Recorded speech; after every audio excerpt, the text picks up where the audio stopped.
নমস্কার, আপনারা দেখছেন সুরমা বার্তা। এই মুহূর্তে আপনাদের স্বাগত জানাচ্ছি আমি মনীষা। দেখে নিচ্ছি আজকে সংবাদ শিরোনাম। নবনিযুক্ত মন্ত্রীদের দফতর বন্টন, পশুপালন, মিন ও পূর্ত বিভাগ পেলেন কৃষ্ণেন্দু পাল। ড্রাগস ও মসজিদের জায়গা সংক্রান্ত বিষয় নিয়ে মারপিট, গুরুতর আহত এক, তদন্তে পুলিশ। ড্রাগস বিক্রয়ের স্বর্গভূমি হয়ে দাঁড়াচ্ছে পোয়ামারা এলাকা, জনগণের হাতে গ্রেফতার এক নেশা কারবারি। এপিএসসি পরীক্ষায় অষ্টম স্থান অর্জনকারী দীক্ষা সরকারকে সংবর্ধনা প্রদান করল সপ্তশিক্ষা ক্লাব। সীমান্ত এলাকায় কৃষকদের মধ্যে সার ও বীজ বিতরণ বিএসএফের। কৃষ্ণেন্দু পালের মন্ত্রিত্ব লাভে খুশির জোয়ার পুতনি চা বাগানে। কংগ্রেসের প্রাক্তন সভানেত্রী সোনিয়া গান্ধী জন্মদিবস পালন কংগ্রেস কার্যালয়ে। শ্রীভূমি জেলায় অনুষ্ঠিত হল যাদব সম্মেলন। আসাম ত্রিপুরা সীমান্তের চুড়াইবাড়িতে জব্দ 5 কোটি টাকার কফ সিরাপ। আসাম মন্ত্রিসভায় দপ্তর বন্টনে ব্যাপক রদবদল। সোমবার নবনিযুক্ত 4 মন্ত্রীকে বন্টন করা হলো দপ্তর। উল্লেখযোগ্য দপ্তর এলো শ্রীভূমি জেলায়। পাথারকান্দির বিধায়ক তথা মন্ত্রী কৃষ্ণেন্দু পাল পশুপালন, মিন ও পূর্ত দপ্তরের দায়িত্ব লাভ করেন। বেশ কয়েকটি গুরুত্বপূর্ণ দপ্তর পেলেন লক্ষ্মীপুরের বিধায়ক কৌশিক রায়। খাদ্য, গণবন্টন ও উপভোক্তা, খনিজ ও খনিজ সম্পদ এবং বরাক উপত্যকার উন্নয়ন বিভাগের দায়িত্ব লাভ করেন কৌশিক রায়। মন্ত্রী প্রশান্ত ফুকন বিদ্যুৎ, দক্ষতা সহ আরও 2টি দপ্তর লাভ করেন। রূপেশ গোয়ালা শ্রমিক কল্যাণ, গৃহ অর্থাৎ ও কারাগার বিভাগের দায়িত্ব লাভ করেন। নতুন 4 মন্ত্রীকে দপ্তর বন্টনের পাশাপাশি ব্যাপক রদবদল হয় দপ্তর বন্টনে। মুখ্যমন্ত্রীর হাতে থাকা পূর্ত বিভাগের পাশাপাশি প্রাক্তন মন্ত্রী তথা বর্তমান সাংসদ পরিমল শুক্লবৈদ্যের হাতে থাকা মিন ও পশুপালন বিভাগের মন্ত্রিত্ব জুটেছে কৃষ্ণেন্দু পালের হাতে। পাথারকান্দির বিধায়ক তথা কৃষ্ণেন্দু পাল গুরুত্বপূর্ণ দপ্তর লাভ করায় খুশির জোয়ার বইছে শ্রীভূমি জেলা জুড়ে। শ্রীভূমি শহরের উপকণ্ঠে অবস্থিত পোয়ামারা এলাকা থেকে জনগণের হাতে আটক নেশা কারবারি। মাছ ব্যাপারের মতো নেশা কারবার গড়ে উঠেছে পোয়ামারা এলাকায় বলে অভিযোগ স্থানীয়দের।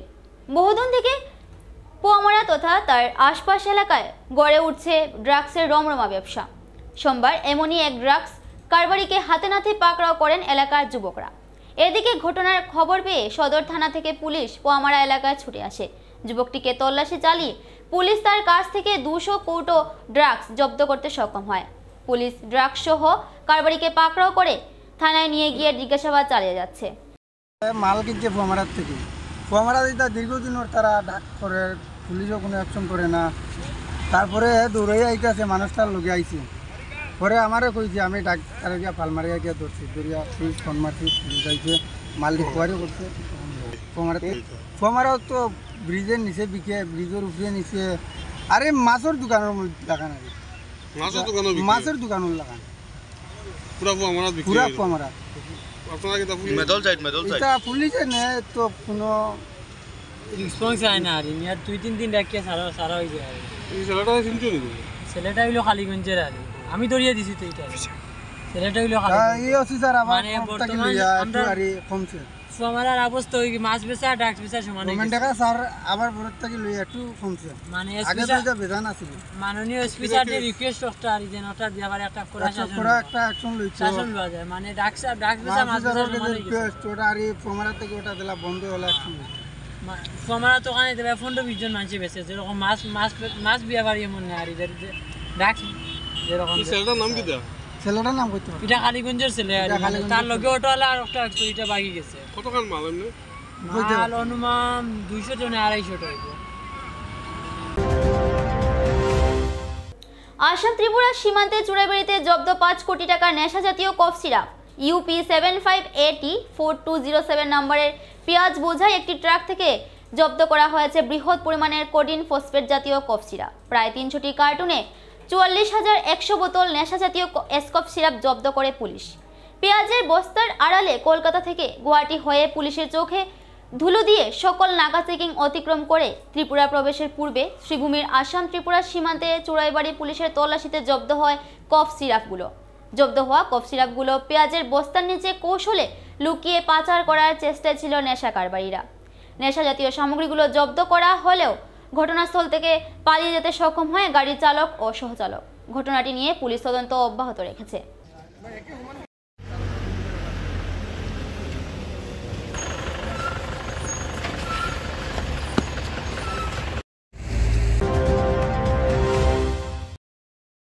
সপ্তশিক্ষা ক্লাবের উদ্যোগে সংবর্ধনা প্রদান করা হলো এপিএসসি পরীক্ষায় 8ম স্থান লাভ করা দীক্ষা সরকারকে। এবারের এপিএসসির ফলাফলে শ্রীভূমির নাম আসামের বুকে উজ্জ্বল করেছিল দীক্ষা সরকার। সপ্তশিক্ষা ক্লাবের উদ্যোগে সংবর্ধনা প্রদান করা হলো এপিএসসি পরীক্ষায় 8ম স্থান লাভ করা দীক্ষা সরকারকে। এবারে এপিএসসির ফলাফলে শ্রীভূমির নাম আসামের বুকে উজ্জ্বল করেছিল দীক্ষা সরকার। সোমবার দীক্ষা সরকারকে শ্রীভূমি শহরের সরিষা এলাকার সপ্তশিক্ষা ক্লাবের পক্ষ থেকে সংবর্ধনা জ্ঞাপন করা হয়। উক্ত সংবর্ধনা সভায় উপস্থিত হয়ে দীক্ষা সরকার তার এই সফলতার জন্য মাকে পুরো কৃতিত্ব প্রদান করেন। তার মায়ের অগাধ পরিশ্রমের জন্য তিনি সফলতার মুখ দেখতে পেরেছেন বলে জানান দীক্ষা সরকার। 6 থেকে তিনি সিভিল সার্ভিস পরীক্ষার বিষয়ে জানতে পারেন বলে উল্লেখ করেন এপিএসসি পরীক্ষায় কৃতিত্বের সাথে উত্তীর্ণ হওয়া দীক্ষা সরকার। গুয়াহাটির প্রাগজ্যোতিষ কলেজ থেকে বোটানি অনার্স নিয়ে স্নাতক পাশ করেন তিনি। স্নাতকে পড়াকালীন সময় থেকে ইউটিউবের মাধ্যমে সিভিল সার্ভিস পরীক্ষার বিষয়ে বিভিন্ন তথ্য লাভ করে থাকেন তিনি। শ্রীভূমির সকল ছাত্রদেরকে সিভিল সার্ভিস পরীক্ষার জন্য নিজেদেরকে তৈরি করার জন্য আহ্বান জানান। অনেক ভালো লাগছে অ্যান্ড আই বিলিভ আমাদের শ্রীভূমির এই বরাক ভ্যালি থেকে আমি অনেক ভালো পেয়েছি। তো I want to take this moment to create awareness আমাদের শ্রীভূমির আরও যারা ছেলেমেয়েরা আছে ওরাও যেন সিভিল সার্ভিসের জন্য প্রিপারেশন স্টার্ট করে আর আমাদের বরাক ভ্যালি আর আমাদের শ্রীভূমির নাম যেন আরও উজ্জ্বল করে। I have done my part and I also want to urge all the youth out there to do their part. আমার সফলতার পুরো ক্রেডিট আমি আমার মাকে দিতে চাই, because she is a single mother and single mother হিসাবে আমার মা আমার জন্য অনেক পরিশ্রম করেছে, অনেক কষ্ট করেছে। আমার পুরো সফলতার credit it belongs to my mother. আমি যখন ক্লাস 6-তে ছিলাম তখন আমি সিভিল সার্ভিসেস এক্সামিনেশনের মানে ব্যাপারে আমি জানতে পারি। তারপর আমি যখন 8th, 9th, 10th করলাম তখন আমি অল্প অল্প করে আমি ইনফরমেশন গ্যাদার করে স্টার্ট করলাম। তো আমার 10th-এও ভালো রেজাল্ট ছিল। I got 10 CGPA which is equivalent to like 95%. দেন 12th-এ আমি সায়েন্স নিয়ে পড়লাম, বাট 12th-এর পর আমার ইচ্ছে ছিল আমি আর্টস নিয়ে পড়বো, বাট বিকজ আমার রেজাল্ট অনেক ভালো ছিল তো সবাই বললো যে you should go for science. But science নিয়েও সিভিল সার্ভিসেস পড়া ইট ইজ পসিবল অ্যান্ড হেল্পফুলও হয়, বিকজ সায়েন্স আর ম্যাথসের সাবজেক্টসগুলোও এক্সামিনেশনের জন্য অনেক বেশি ইম্পর্টেন্ট। তো আমার গ্র্যাজুয়েশন আমি বটানিতে করলাম, বিকজ আমি বানারস হিন্দু ইউনিভার্সিটিতে এন্ট্রেন্স ক্র্যাক করেছিলাম, but because of some reasons, family reasons, because আমার মা একা আর একটু দূরে গিয়ে আমি পড়তে পারবো না, তার জন্য আমি অ্যাডমিশন নেওয়ার পরও আমি ফিরে আসলাম। তারপর আমি গুয়াহাটিতে প্রাগজ্যোতিষ কলেজে পড়লাম, বিকজ ওই টাইমে সব কলেজের অলমোস্ট ভ্যাকেন্সিগুলো ফিল আপ হয়ে গেছিলো। তো ওই প্রাগজ্যোতিষ কলেজে ছিল ভ্যাকেন্সি, সিটস খালি ছিল, তো আমি ওখানে পড়লাম। আর আমার কলেজ টাইম থেকে আমি ইউটিউবের থ্রুতে অনেক ইনফরমেশন গ্যাদার করতাম, আমি পুরো এক্সামের বিষয়ে জানতে পারলাম, বিকজ ইউটিউবে। আর কী বলবো, সব ভালোই লাগছে, কিন্তু মানে আমার বলার কিছু নেই। মানে এত আনন্দিত, এত গর্বিত, করিমগঞ্জবাসীকে যে এত আনন্দ দিয়েছে শ্রীভূমিবাসীকে, তার জন্য আমি সবের কাছে চিরকৃতজ্ঞ। সবার আশীর্বাদ যেন ওর মাথায় থাকে। জানাচ্ছি আপনি আমাদের শ্রীভূমি জেলার গর্ব, আপনি আসামের মধ্যে 8 হয়েছেন, আমরা গর্ববোধ করছি, সাথে আপনার মার জন্য গর্ববোধ করছি, মার জন্য আপনি এতটুকু এগিয়েছেন, এতটুকুই বলবো, আর তো কিছু বলার নেই। সীমান্ত এলাকায় কৃষকদের মধ্যে সার ও বীজ বিতরণ বিএসএফের। শ্রীভূমি জেলার ভারত বাংলাদেশ সীমান্তের কাঁটাতারের বেড়ার বাহিরে কুশিয়ারা নদীর পাড়ে পরিত্যক্ত ভূমি পরিষ্কার করে সীমান্তবাসীকে কৃষিকার্যে জড়িত করেছে। সীমান্ত এলাকাবাসী আর্থিকভাবে স্বাবলম্বী হওয়ার জন্য বিএসএফের 16 নং ব্যাটালিয়ন এই পদক্ষেপ গ্রহণ করেছে। সীমান্তের কুশিয়ারা নদীর পাড়ে প্রায় 25 কিলোমিটার সীমান্ত এলাকায় এই ব্যবস্থা গ্রহণ করা হয়েছে। লক্ষ্মীবাজার 10 কিলোমিটার, সাদারাশি বিওপির 5 কিলোমিটার, চাঁদশিকোনা ও মোবারকপুর বিওপির 10 কিলোমিটার এলাকায় বর্তমানে দ্রুতগতিতে বৃদ্ধি করা হচ্ছে কৃষিকার্য। সকল ধরনের শাকসবজি রোপণ করছেন সীমান্ত এলাকাবাসী। 16 নং বিএসএফের পক্ষ থেকে সিভিক অ্যাকশন কার্যসূচির মাধ্যমে 300 পরিবারকে বীজ ও ওষুধ প্রদান করা হয়। সম্পূর্ণ বিনামূল্যে ওই ওষুধ বীজ বিতরণ করা হয়। কৃষি বিভাগের সহযোগিতায় এই বীজ বিতরণ করেন বিএসএফের জওয়ানরা। কৃষকরা কিভাবে কৃষিকার্য করবেন, কিভাবে ওষুধ প্রদান করতে হবে সেই বিষয়ে কৃষি বিভাগের এডিও স্বরূপ আনন্দ দত্ত কৃষকদের অবগত করান। এই উপলক্ষে সবাই 16 নং ব্যাটালিয়নের কমান্ড্যান্ট সঞ্জয় কুমার সিং উপস্থিত হয়ে সকলকে সুন্দরভাবে কৃষিকার্য করার পরামর্শ দেন। সাথে ব্যাটালিয়নের পক্ষ থেকে সকল ধরনের সহায় সহযোগিতা করা হবে বলে আশ্বাস দেন। এছাড়াও সীমান্তের কৃষকরা সরকারি কেন্দ্রে ধান বিক্রি করার ক্ষেত্রে অসুবিধা হলে বিএসএফ এর গাড়ি করে ধান বিক্রি কেন্দ্রে ধানগুলো নিয়ে যাওয়ার ব্যবস্থা করা হবে বলে জানান বিএসএফ আধিকারিক সঞ্জয় কুমার সিং। কৃষ্ণেন্দু পালের মন্ত্রিত্ব লাভে খুশির জোয়ার পুতনি চা বাগানে। পাথারকান্দির বিধায়ক কৃষ্ণেন্দু পালের মন্ত্রিত্ব লাভে বাঁধভাঙ্গা উল্লাস পরিলক্ষিত হচ্ছে বৃহত্তর পাথারকান্দির বিভিন্ন মহলে। পাশাপাশি খুশির জোয়ার বইছে দলীয় কর্মী সমর্থকদের মধ্যে। পাথারকান্দির পুতনি জিপির ৮ নম্বর ওয়ার্ড পিপলাগুল গ্রামের প্রাক্তন আঞ্চলিক পঞ্চায়েত সদস্য তথা বরিষ্ঠ বিজেপি নেত্রী মণি তাঁতি নিজ সমর্থকদের নিয়ে গোটা গ্রাম পরিক্রমা করে বাজি পটকা পুড়িয়ে আবির খেলে আনন্দে মেতে ওঠেন। পরে এক অনুষ্ঠিত আলোচনা সভায় বিভিন্ন বক্তারা বিধায়কের মন্ত্রিত্ব লাভে রাজ্য সরকারের প্রতি কৃতজ্ঞতা প্রকাশ করেন। পাশাপাশি তারা বিধায়কের সুস্বাস্থ্য সহ দীর্ঘায়ু কামনা করেন।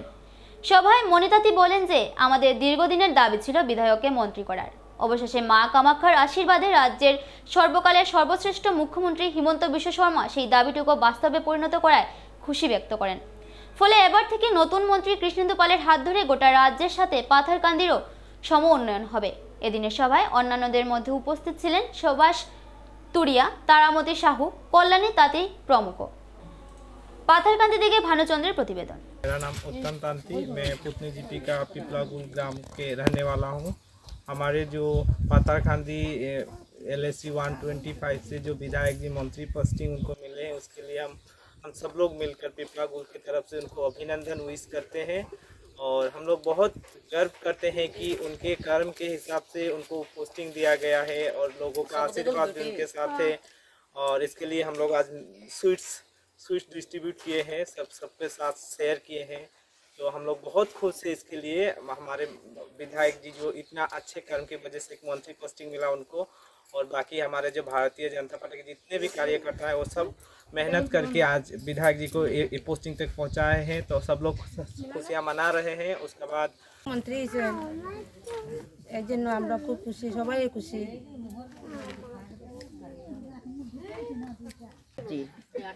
আমরা বিজেপি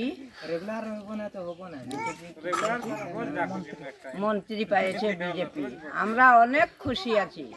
আমরা ঠাকুরের কৃপায় আমরা অনেক খুশি আছি। আমরা পুতনি জিপি পিপলাগুল নিবাসী, আমরা সবাই আমাদের MLA শ্রী কৃষ্ণনন্দন পাল যে মন্ত্রী হয়েছেন তাদের জন্য মানে আমরা অনেক খুশি। আমরা গ্রামবাসী আমরা সবাই অনেক খুশি যে তিনি একটা মন্ত্রী হয়েছেন। পুতনি জিপি সম্পাদিকা মণি তাঁতি, আজকে আমাদের বিধায়ক মন্ত্রী পদ পাওয়ায় আমি অনেক খুশি, আমার জনসাধারণও অনেক খুশি। সেই জন্য আমি আজকে গর্ব যে আমার এইরকম বিধায়ক যে আমার দোষের আশীর্বাদে মা কামাখ্যা দেবীর আশীর্বাদে আজকে তিনি মন্ত্রী পদ পেয়েছেন।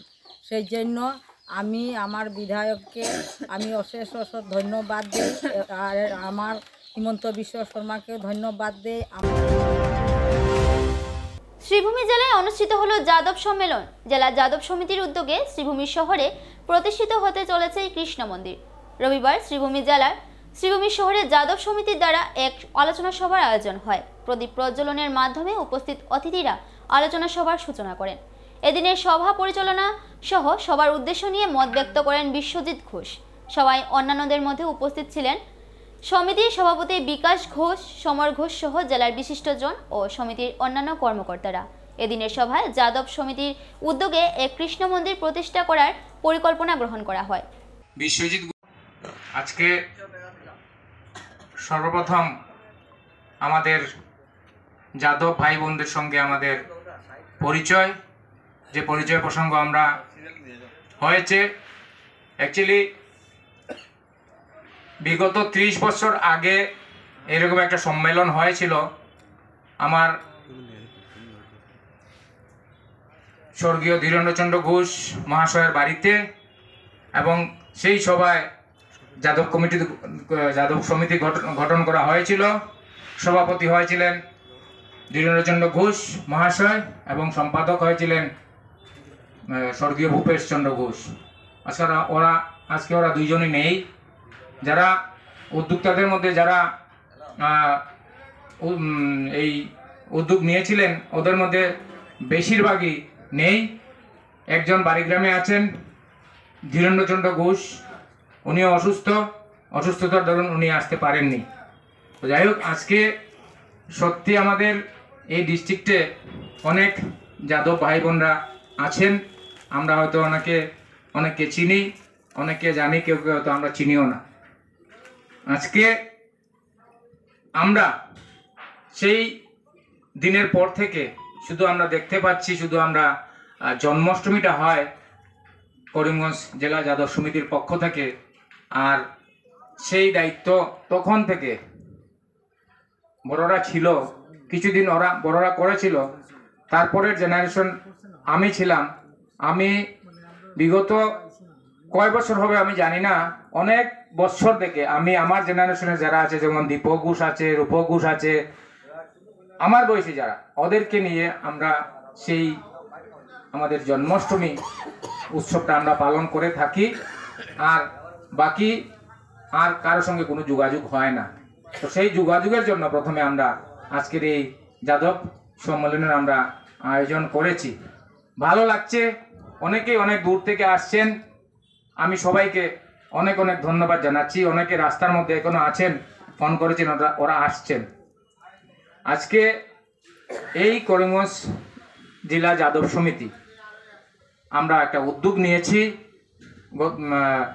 গত 5-6 মাস আগে, যে আমরা একটা মন্দির, কৃষ্ণের মন্দির আমরা তৈরি করব। তো যাই হোক, আমরা সেই মন্দির আমরা তৈরি করছি। আজকে আমরা কিছু একদম অল্প সংখ্যক ছেলেরা আমরা উদ্যোগ নিয়ে আমরা সেই মন্দির নির্মাণের কাজ আমরা আরম্ভ করেছি। এবারে নিয়ে নিচ্ছি ছোট্ট একটা বিজ্ঞাপন বিরতির সঙ্গে থাকুন। আনন্দ সংবাদ। করিমগঞ্জে এই প্রথম 3D সিটি স্ক্যানের সুবিধা নিয়ে এলো Karimganj health city, Banamali road, Karimganj. পুরো শরীর 3D সিটি স্ক্যানের সুবিধা এখন পাচ্ছেন করিমগঞ্জে। আন্তর্জাতিকভাবে বিখ্যাত ডাক্তার দ্বারা রিপোর্ট। 3D সিটি স্ক্যানের জন্য যোগাযোগ করুন telephone 03843260705, mobile 9678033047। Karimganj health city, Banamali road, Karimganj আপনাদের সেবায় নিয়োজিত।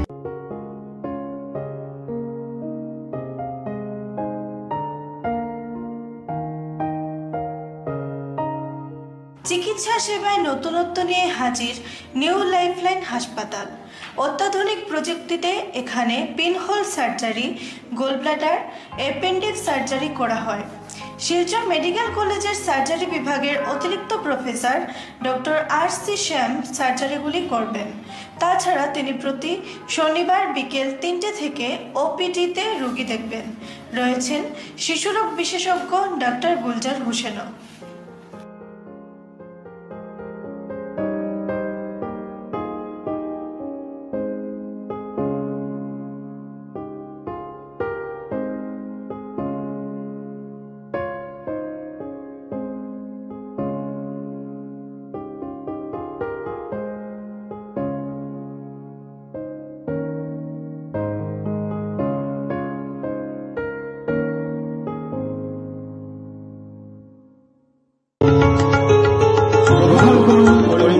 হোলসেল কোঅপারেটিভ স্টোর্স তথা সহযোগীর আন্তরিক অভিনন্দন। করিমগঞ্জ হোলসেল কোঅপারেটিভ স্টোর্সের নিয়ন্ত্রণাধীন স্টেশন রোডস্থ বিভাগীয় বিপণী সহযোগী নতুন উদ্যোগে সমৃদ্ধ হয়ে জনগণের সেবায় এগিয়ে এসেছে। তুলনামূলক কম মূল্যে নিত্য প্রয়োজনীয় দ্রব্য সামগ্রীর যোগান অব্যাহত রাখতে সহযোগী কর্তৃপক্ষ বদ্ধপরিকর। জেলার সমবায় আন্দোলনকে জোরদার করে তোলার ক্ষেত্রে করিমগঞ্জ হোলসেল কোঅপারেটিভ স্টোর্স তথা সহযোগী কর্তৃপক্ষ সকলের আন্তরিক ও সক্রিয় সহযোগিতা কামনা করে। নতুন আঙ্গিকে বাস্তব পরিকল্পনা নিয়ে সহযোগী স্টেশন রোড, করিমগঞ্জ আপনাদের সেবায় সদা প্রস্তুত। স্বাস্থ্য সংক্রান্ত বিষয়ে খরচের কথা ভেবে চিন্তিত হচ্ছেন? এখন আর চিন্তার কোনো কারণ নেই, কারণ আপনাদের সেবায় এসে উপস্থিত হয়েছে জীবনজ্যোতি হাসপাতাল। এখানে অনেক কম খরচে আপনি পেয়ে যাবেন অনেক অভিজ্ঞ চিকিৎসকদের দল। Child specialist, cardiologist, urologist, gynaecologist, skin specialist, orthopaedics, neurologist, এছাড়াও নর্মাল ডেলিভারি, সার্জিয়ান ডেলিভারি, সব রকমের ortho surgery, advance laparoscope surgery, knee replacement, spine surgery, সব রকমের ইউরো সার্জারির সুবিধা ছাড়াও অপারেশন থিয়েটার, 24 ঘন্টা emergency ward, ICU labour room, medical specialist, general ward, laboratory, hospital dispensary, গাড়ি পার্কিংয়ের স্থান ছাড়াও নানান প্রকার সুযোগ সুবিধা অনেক কম খরচে লাভ করতে পারবেন জীবনজ্যোতি হাসপাতালে। তাই আর দেরি না করে আজই চলে আসুন। যোগাযোগের নম্বর 7637062954, 8638048459। আমাদের ঠিকানা Nilambazar, Gandhi GP, Durganagar road, Assam 788722। Barak diagnostic centre, এখানে digital ECG, digital EEG, digital X-ray, computerised pathology, microbiology, histopathology, colour Doppler sonography, chamber home collection ইত্যাদি করা হয়। আমাদের প্রতিষ্ঠান সকাল 7টা থেকে রাত্রি 9টা পর্যন্ত খোলা থাকে। প্রতিদিন সকাল 8টা থেকে সোনোগ্রাফি করা হয়। যোগাযোগ Barak diagnostic centre, settlement road.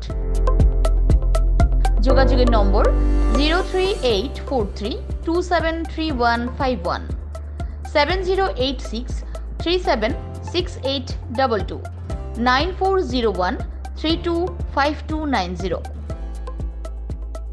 আনন্দ সংবাদ, আনন্দ সংবাদ, আনন্দ সংবাদ। হিরো মোটো কপের নানা বাইকের সম্ভার নিয়ে করিমগঞ্জে এসে উপস্থিত হলো রয়্যাল আর্টস হিরো শোরুম। আমাদের রয়্যাল আর্টস হিরো শোরুমে উন্নত প্রযুক্তির ও দুর্দান্ত মাইলেজের সুপার স্প্লেন্ডারের সব মডেলের bike, Glamour Xtec drum, Glamour classic disc, Karizma XMR, Passion plus, এছাড়াও হার্লে ডেভিডসনের বাইকও পাওয়া যাচ্ছে আমাদের শোরুমে।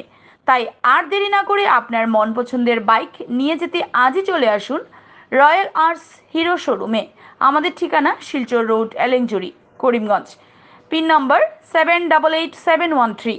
যোগাযোগের নম্বর 7086896920। বিভিন্ন আধুনিক ও আকর্ষণীয় টাইলসের সম্ভার নিয়ে উপস্থিত প্রিয়া টাইলস। আপনার ঘরকে অতি সুন্দরভাবে সাজিয়ে তুলতে আজই আমাদের দোকানে চলে আসুন এবং নিয়ে যান অত্যাধুনিক টাইলস। আপনার পছন্দের সব ধরনের টাইলস আমাদের এখানে উপলব্ধ রয়েছে। আমাদের ঠিকানা Chandras plaza, near Vishal megamart, station road, Karimganj. Mobile 9101805530, 9957709784। Indira ভবনে পালিত হলো সোনিয়া গান্ধীর জন্মদিবস। জেলা কংগ্রেসের নেতাকর্মীরা কেক কেটে সোনিয়া গান্ধীর জন্মদিন পালন করেন। কেক কাটা পূর্বের পর জেলা কংগ্রেস সভাপতি রজত চক্রবর্তী এক সাংবাদিক সম্মেলনে বলেন, প্রাক্তন প্রধানমন্ত্রী রাজীব গান্ধীর মৃত্যুর পর অনেকেই ভেবেছিলেন যে কংগ্রেস আর ফিরবে না, কিন্তু শ্রীমতী সোনিয়া গান্ধীর বলিষ্ঠ নেতৃত্বে বিজেপিকে হারিয়ে কংগ্রেস 2004 সনে আবার দিল্লির গদ্দি দখল করে। বিজেপি নেতারা যখন সোনিয়া গান্ধীর বিরুদ্ধে চক্রান্ত করে বিদেশিনীকে প্রধানমন্ত্রী বানানো যাবে না বলে পুরো দেশ জুড়ে হাল্লা শুরু করেছিল, সেই সময় পুরো কংগ্রেস তথা দেশের নাগরিকরা সোনিয়া গান্ধীকে প্রধানমন্ত্রী হিসেবে চাইছিল, কিন্তু তিনি অর্থনীতিবিদ মনমোহন সিংকে ভারতের প্রধানমন্ত্রী হিসেবে ঘোষিত করেন। ফুড সিকিউরিটি বিল সহ অন্যান্য গরিব দরদি প্রকল্প ভারতের গরিব নাগরিকদের কথা চিন্তা করে সোনিয়া গান্ধী কংগ্রেস আমলে বাস্তবায়ন করেছিলেন বলে জানান জেলা কংগ্রেস সভাপতি রজত চক্রবর্তী। নিখিল ভারত কংগ্রেস কমিটির মাননীয় প্রাক্তন সভানেত্রী এবং ইউপিএ চেয়ারপারসন, প্রাক্তন ইউপিএ চেয়ারপারসন সোনিয়া গান্ধীজির জন্মদিবস। আমরা কংগ্রেসের বিভিন্ন বলিষ্ঠ নেতৃত্ব যারা রয়েছেন, এই দেশের জন্য আত্মত্যাগ করেছেন, সর্বভারতীয় পর্যায়ে নেতৃত্ব দিয়ে গেছেন, তাদের প্রত্যেকের জন্মদিন আমরা পালন করে থাকি। কিন্তু আজকের ম্যাডাম সোনিয়া গান্ধীজির এই জন্মদিন উপলক্ষে এবং পালন করার যে উদ্দেশ্য, সেটার মধ্যে একটা বিশেষ তাৎপর্য বহন করছে। সোনিয়া গান্ধীজি এমন একজন ব্যক্তিত্ব ছিলেন, ভারতের প্রাক্তন প্রধানমন্ত্রী রাজীব গান্ধীজিকে যখন হত্যা করা হলো এই ভারতবর্ষের বুকে, তখন সমগ্র ভারতবর্ষে কিছু সংখ্যক প্রতিক্রিয়াশীল চক্র মনে করেছিল যে রাজীব গান্ধীকে হত্যা করে কংগ্রেসকে হত্যা করা হয়েছে, ইন্দিরাজিকে হত্যা করে কংগ্রেসকে হত্যা করা হয়েছে। কিন্তু তার ব্যতিক্রম দেখালেন আমাদের প্রাক্তন প্রধান, প্রাক্তন নিখিল ভারত কংগ্রেস কমিটির সভানেত্রী সোনিয়া গান্ধীজি। আপনাদের প্রত্যেকের মনে আছে যে কংগ্রেস পার্লামেন্টারি পার্টি যখন নিরঙ্কুশ সংখ্যাগরিষ্ঠতা নিয়ে দিল্লিতে সভা অনুষ্ঠিত করেছিল, আকাশে বাতাসে মুখরিত হয়েছিল সোনিয়া গান্ধীজির নাম প্রধানমন্ত্রীর দায়িত্ব গ্রহণ করার জন্য। অনেক কংগ্রেস কর্মী আত্মহত্যা করার জন্য উদ্গ্রীব ছিল যদি সোনিয়াজি প্রধানমন্ত্রী না হন। সোনিয়া গান্ধী এবং অন্যদিক থেকে তথাকথিত আজকে যারা সরকারে আছে সেই সরকারের কিছু নেতৃত্ব আওয়াজ তুলেছিল।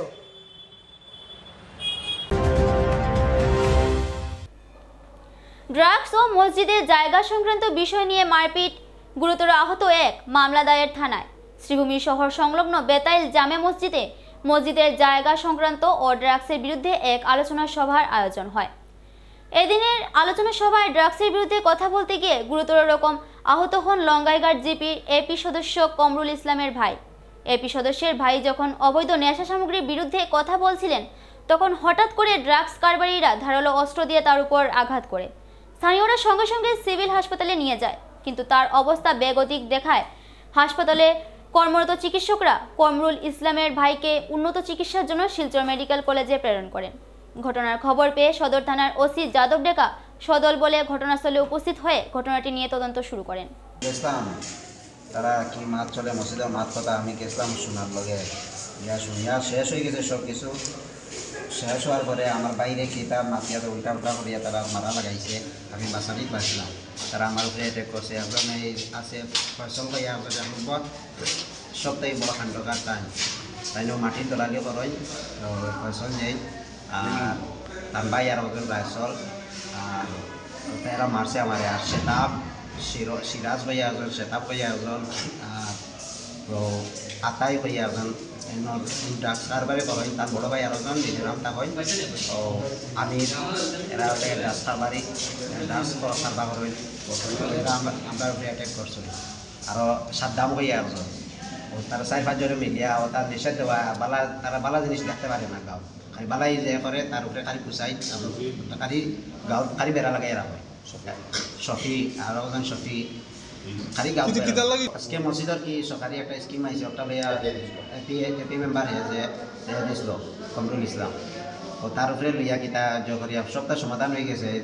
সেক্রেটারি সাহেব আসতে হন তার সামনে এটা ঘটনা হয়েছে। সব জিনিস মাতিয়া শেষ, সেক্রেটারি সাহেবের জিকার করলে পাই যাবা গেছে ভালো। আমাদের বেতাইল জামে মসজিদ প্রাঙ্গণে এখানে বেতাইল মসজিদের জায়গা সংক্রান্ত এবং আমাদের গ্রামে কিছু ড্রাগস বা সমাজের কিছু ওই যে মেয়ে সংক্রান্ত কিছু অন্যায় যে কাজ চলে এইগুলা নিয়ে আজকে একটা প্রতিবাদ সভা আছিল। আর যেহেতু একটা সরকারি স্কিম আইছে মসজিদও, এটা আমরা পঞ্চায়েত থাকতে সময় দেবো হয়েছিল দিছিলাম, তখন সরকার থেকে যে আইসি এটা কাজ হইতো, এটা গিয়া মসজিদের জায়গাত বা না বানাই এটা অন্যের জায়গাত বানাইতে গিয়া এটা বাধা আইছে। যার কারণে এটা লিয়ে আজকে মিটিং আছিল। আর ড্রাগস বিরোধী একটা কমিটি বানানো হইতো। ড্রাগসের যারা কারবার করে এরা সব এই কমিটির আজকে এই মিটিং আইছে। আইয়া মাত কথা চলে আর মোটামুটি জায়গা সংক্রান্ত এইটা সমাধান হয়েছে না, পরবর্তীতে হইব এইভাবে একটা টাইম দেবো হয়েছে। আমরা জিপির সেক্রেটারি হিসাবেও আসলা আর মোটামুটি একটা সমাধানের মাতও গেছে অন্য মাত শুরু হইতো তখন ড্রাগসর কারবার যে মেইনলি করে আর কি একটা ছেলে তানোর বর্তমানে যে ড্রাগসর কারবার করে তানোর একটা ছেলে আর কি জমরুদ্দিন নাম বর্তমানে জেলও আছে তানোর ছেলে আর আমির উদ্দিন কই একজন আছেন ড্রাগসর কারবারি তাই না আমাদের এখানে গ্রামে একজন আগে খুব প্রভাবশালী আসলা মানে এই টাকার দিক দিয়া তারা দুইজনে মিলিয়া আর লিমন কই একজন মরির আছে তারা তিনজনে ড্রাগসর কারবারটা আমরা গ্রামে শুরু করছে এখন করছে কিটা যত গরিব ছেলেরা আছে প্রত্যেকটারে তোমার ড্রাগসর কারবার দিয়া দিলাইছে তো তারা কাজে লিপ্ত হয়ে গেছে অন্যান্য কাজ বাদ দিয়া সব ড্রাগসর লিপ্ত হয়ে গেছে লিমন হারুন রশিদ আর আমির উদ্দিন এরার নেতৃত্বে একটা ছেলে আমরা ধরাও খাইছে অলরেডি বর্তমানে জেলও আছে এটার লাগিয়ে আজকে প্রতিবাদ সভা আছে তখন আমার ভাই একজন মেসাব ইমাম সাহেব তাইন বাধা দিছন ওটাও কইসন যে অন্যায় যেগুলো কাজ আছে যার যারে সুধরি যাও যাতে কোনো মানুষের কোনো মাত কথা শোনা লাগে না এটা গ্রামের সম্মান যাইব সুরমা বার্তা এ পর্যন্তই আগামীকাল আবার দেখা হবে একই সময় একই চ্যানেলে নমস্কার।